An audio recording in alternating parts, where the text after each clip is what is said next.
Okay, I'm going to show you how to use Google Forms today to create a survey that will hopefully use some Band 3 skills and use a good range of questions and techniques, and then place that finished survey onto social media and hopefully gain lots of responses in a short period of time. So what you need to do is log into your Google account. I've already done that on mine, okay? And you need to go to your apps in here and you should find Forms. If you can't find it, just type Google Forms and you'll get that. So we've got a couple here that I messed about with. Here's the main one that I've recently done. Okay, I'll show you, I'll post this example online for you to have a look at as well. So I created a capital punishment survey, and 24 hours ago I placed it on Facebook and I've had 66 responses. Okay, I didn't ask people to share it, which is something you could do. I just asked friends if they would do me a favor and fill this out to sort of help with this. Okay, so you can see I've got a head in there in the first section and different types of questions in here, and I've tried to use a variety of different styles for you, so that you can select from them.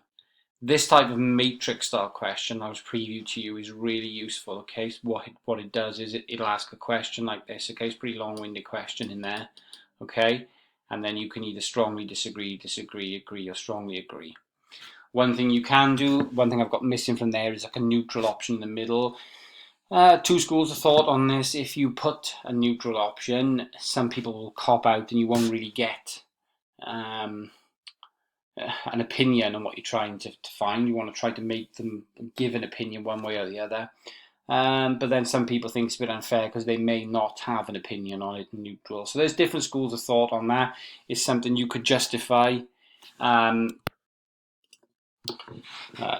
Yeah, so you can choose whichever method you do, but try and perhaps go back into your rationale and give reasons as to why you've used these types of scales for these questions now that you're on it. Okay, there's no harm in going back into previous sections and adding some justification for methods that you are actually using.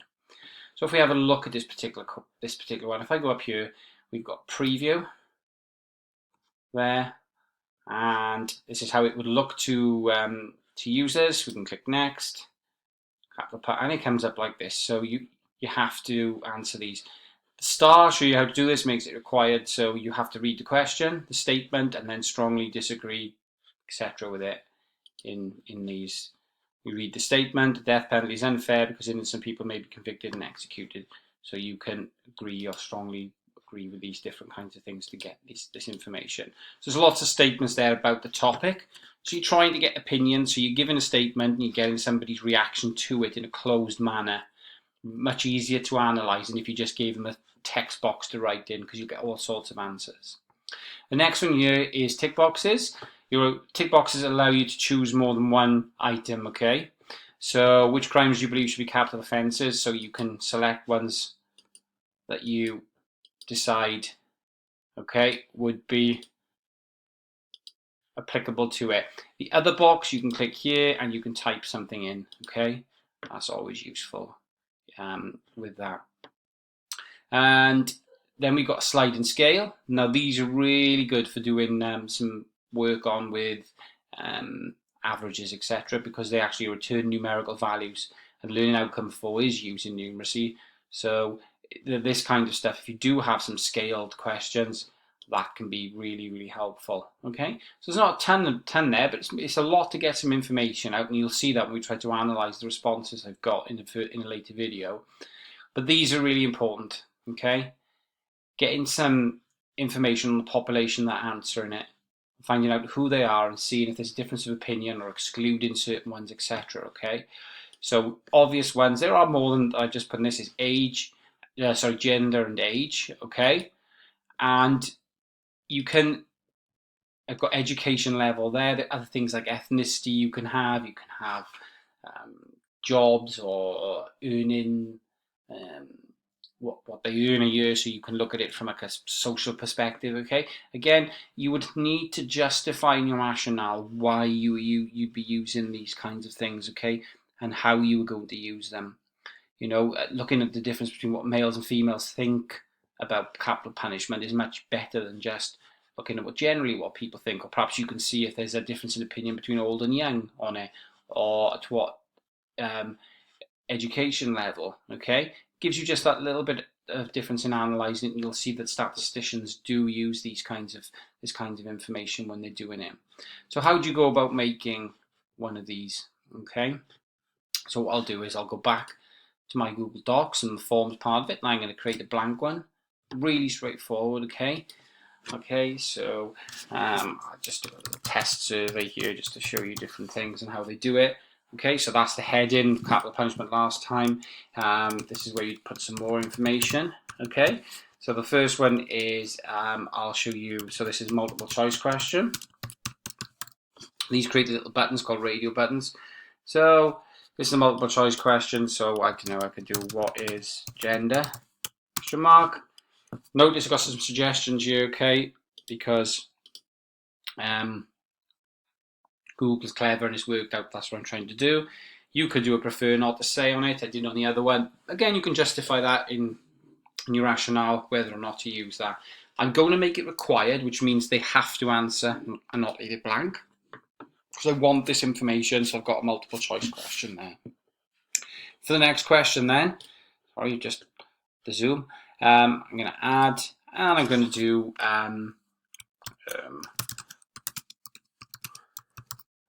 what is your age in there, and we can create different bands. You can choose the bands to make sure they don't overlap. Okay, so under 18 doesn't include 18, so then I'd have to go 18 to 30, and then possibly I could do 31 to 50, 51 to 65, and you could do 65 plus. Again, you can justify why you've picked those different bands there, and I'm going to make that one required. So those are multiple choice questions. Other ones you've got, I won't do them all. You've got a short answer, so you ask the question, then it just leaves a text box for somebody to write a short answer in. That's an open question. You shouldn't have many of these, possibly just one on the end, which could be a paragraph question, which could, can you briefly explain your opinion on capital punishment or something like that. You can read through them and pick little bits of information out, but it's much harder to analyse open questions than these particular closed ones. But it might be worthwhile popping something on the end just to get some further information. So we've got check boxes, okay? So if you remember there, so which crimes do you consider capital offences? And we can write our options down here. I'll just do a couple, but you can just click add option all the time, like that, and so on and so forth. You could do an add other. An add other would click, and what I showed you, other there, and they can write in if there's something not in the list that they want to have. And again, I'm going to make that required because I want some answers from it. So go to add, so that's check boxes. Next thing then I'll show you is a sliding scale. Linear scale, really straightforward. So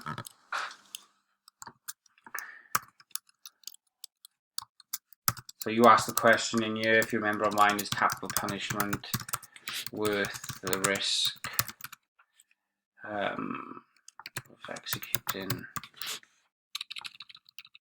I'll just do that for now if you don't want to see me type. And you can go 1 to 10, 1 to 5, 1 being so not worth it,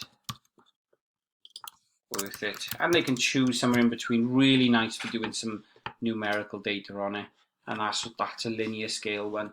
You can lots of that sort of rating. You can have 1 to 5 least likely, 10 very likely, and pick somewhere in between. You see these all the time, these types of questions on surveys. How likely would you be to recommend us to a friend, and all that sort of stuff, okay? It's got to be linked to your aims and objectives always, and you shouldn't be forcing it, okay, when it doesn't fit, okay? The question must have an impact on the aims and objectives that you and the title of the project, and not just be an add-on so that you could pop a linear scale question in, okay? Really give this some thought. Okay, otherwise you'll be making mistakes and that you can get punished when the marks come in.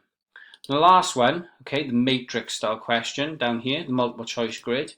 the right hand side, the columns are the ratings that go across the top. So there are plenty of these out there that you can research. I'll show you the one I used before.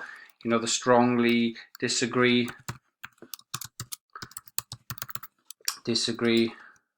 Remember I discussed the neutral, so I'll put it there this time. Neutral, so you have no opinion. And then we're into agree and strongly agree. In there. Okay, and then these are the statements that you do. I'm not going to write loads out on the subject now because it'll use up the time of the video. You keep writing these. You can write as many as you like. You can keep going down and having plenty of questions to analyze. And each row will have that column about it. So I'm going to require a response in these. Just there. Little few other things, okay, that you can do. You can add titles and descriptions. It just creates a I'm going to leave it as it is. You'll see it when it comes up on there that you can do those. I mean, if you don't want it, you can bin it. It kind of just sticks a little sort of section into it. If I'm on this question, I could add a picture to it. So I can take a picture, so I can go through my Google Drive, albums by URL. I can take a snapshot or just upload an image that I've just downloaded from the internet. Okay, sort of straightforward, insert a picture. If that's pertinent to it, you can actually add a video as well if you want to. At the top here is where you can change that color palette, and you can also have themes. Okay, so there's different themes that you can choose from all these here, which makes it look a little bit more nicer, really. Okay, up in here is where you can give the name of your survey. This is the name of it in your Google Drive. It takes the top one if you don't put anything on there. And once you're happy, you can have a little preview and see what your survey looks like before you send it out. It's worth asking a friend or a couple of friends. There's the titles and sections you can pop in. You can see, you can add, you can split things up and make it look a bit nicer. Asking a friend, do they understand the questions? Could they answer it? Okay, does it make sense to them? All right, that's testing your survey. That again, in the previous Google Classroom stuff that we did before this, we did describe doing that. Once you feel that you're happy with that, it's time to send it. Lots of different ways, okay? So you could email it to a few people. You could email it to a couple of friends in the room. That's more of a difficult way to do it, really. The best way is get a link. You can shorten the URL so it's not huge, okay? And it says there, press Command and C to copy, or I can right-click copy it. And I could then go, say, to my Facebook account, my Twitter account, your Instagram, whatever you use, or all of them, and just do a post and say, paste that link in and say, please, can you help me take this short survey for 2 minutes for my my research project, for my A-level project. And most people will do it. Like I said, I popped that one on my timeline, and I probably haven't got as many friends as you youngsters, and well, I definitely haven't. And most people will have a go at that for you. I think you'll notice in 24 to 48 hours that you'll have plenty of data to work with to do really well. You can actually share straight away via Facebook and Twitter by clicking on those. It'll ask you to log into them, or you can do it separately. I can't guarantee this would work in school, you know what it's like with Facebook and Twitter. I think it might, probably, possibly not. So if not, you can always do that, okay? When you do these, and you can copy those. A couple of other things, sorry, in the settings, you shouldn't restrict the clean comp users, or they won't be able to do it, okay? It's important you untick that there. You could limit them to one response, they can only do it once, and the respondents can see their results in there if you want to. Presentation, you could show a progress bar, and this is the message you type once they finish. Thank you for completing my survey. You can be nice and polite, it's much appreciated, or something like that, okay? Or, please could you share with friends and family, or something like that, and they might share it afterwards on Facebook for you, or retweet it, or whatever the Instagram version is, okay?